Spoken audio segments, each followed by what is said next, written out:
Pezinku sa v sobotu konal medzinárodný vianočný futbalový turnaj hráčov do 10 a 12 rokov. O pohár primátora mesta bojovali družstva domáceho Pezinka, Mladej Boleslavy, Mošon Maďarováru, Spartaka Trnava a aj žiačky bratislavského Slovana. Som veľmi rád, že sa nám podarilo opäť tento turnaj zorganizovať už i preto, že teraz v tomto počasí zimnom nie je moc príležitosti na športovanie, takže aspoň takto.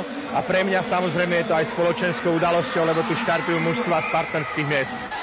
Príjemným prekvapením turnaja boli výkony dievčat v belasých dresoch, ktoré dokázali potrápiť aj chlapcov. Mladé futbalové nádeje hodnotili turnaj pozitívne. Dobre, lebo sme tu jediné baby.